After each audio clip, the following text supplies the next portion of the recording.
दोस्तों, हमारे चैनल में आपका हार्दिक स्वागत है।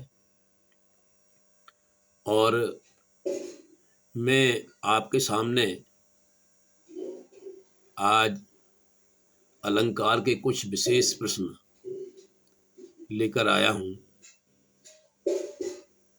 और ये मुझे यही आशा है कि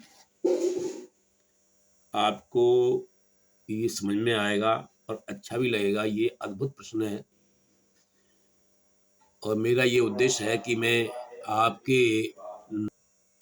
मैं चाहता हूँ कि आपको अधिक से अधिक जो पुस्तक का ज्ञान है वो आपको प्राप्त हो। यही मेरा उद्देश्य है। तो पहली बात तो यही है इसका प्रश्न का, ये कहना है कि अलंकार किसे कहते हैं, अलंकार क्या है। तो अगर सीधे शब्दों में कहा जाए तो अलंकार जो है वो एक सजावट का एक साधन है, सज्जा का साधन। दो शब्दों से मिलकर बना है, अलम प्लस कार। अलम का मतलब होता है शोभा या सुंदरता, और कार माने कहते हैं बनाने वाला, शोभा बनाने वाला, अर्थात अलंकार। तो अलंकार को एक तरह से आभूषण भी कहा जा सकता है, क्योंकि सुंदर बनने के लिए स्त्रियां आभूषण पहनती हैं। अगर कोई और सजावट करनी होती है वहां भी किसी वस्तु का प्रयोग किया जाता है, और वही जो वस्तु होती है वो अलंकार कहलाती है।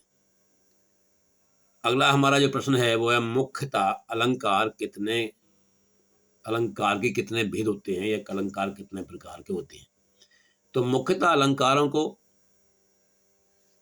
तीन भागों में बांटा गया है। शब्द के आधार पर शब्दालंकार, अर्थ के आधार पर अर्थालंकार, और जिसमें दोनों में ही विशेषता है, अर्थ में और शब्दों में, वो होता है आपका उभयालंकार।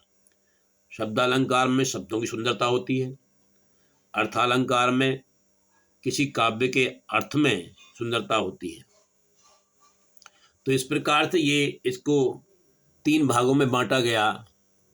इसके बाद अगला जो अलंकार है, अगला जो हमारा प्रश्न है वो है अनुप्रास अलंकार। तो पहली बात तो ये है कि ये अनुप्रास अलंकार जो है, ये इसकी जो श्रेणी है ये शब्दालंकार की श्रेणी में आता है।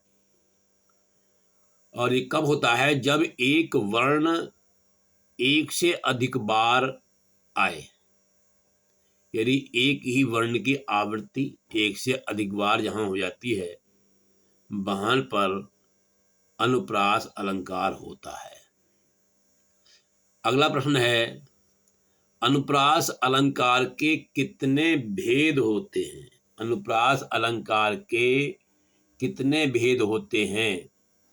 तो यहाँ जो अनुप्रास अलंकार को है 5 भागों में बांटा गया है, और वो हैं छेकानुप्रास, वृत्त्यानुप्रास, लाटानुप्रास, अंत्यानुप्रास, श्रुत्यानुप्रास। ये 5 प्रकार के अनुप्रास अलंकार हैं।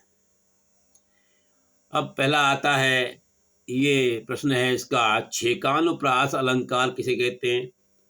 तो छेकानुप्रास अलंकार जो होता है इसमें क्या विशेषता होती है कि यहाँ पर एक ही वर्ण की आवृत्ति केवल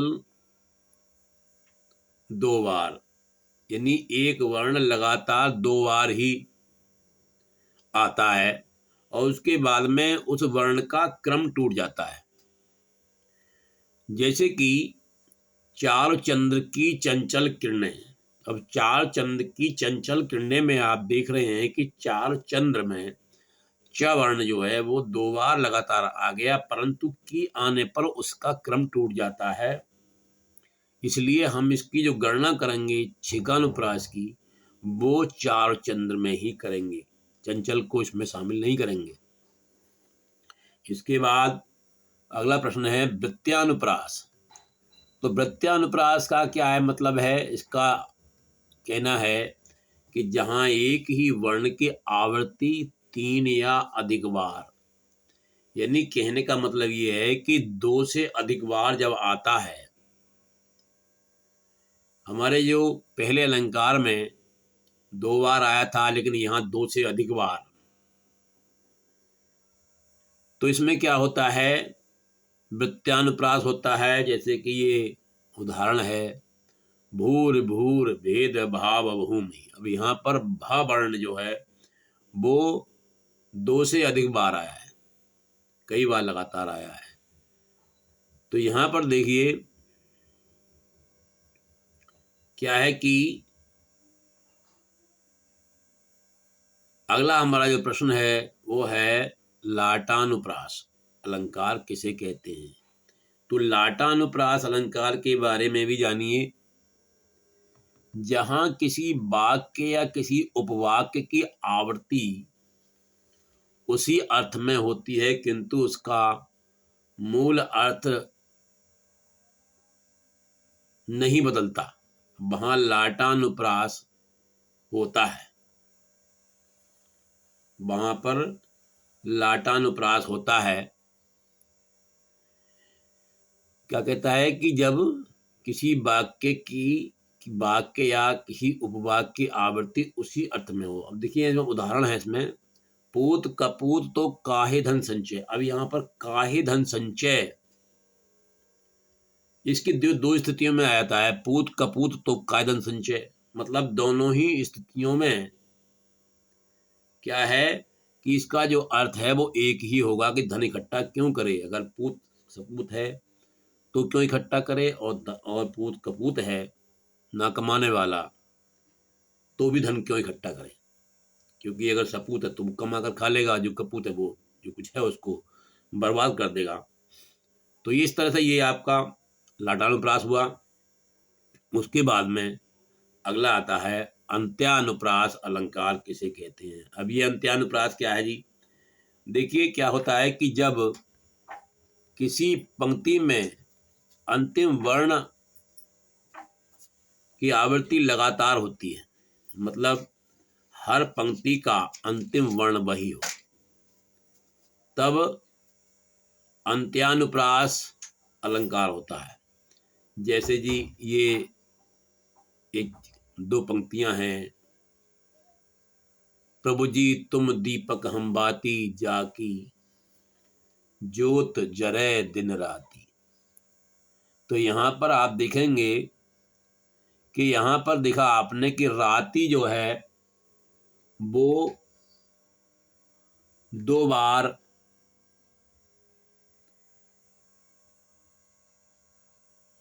यहां पर ती, बाती और राती 2 पंक्तियों में आया। तो इसका मतलब क्या हुआ कि कविता की पंक्तियों के अंत में जो वर्ण आते हैं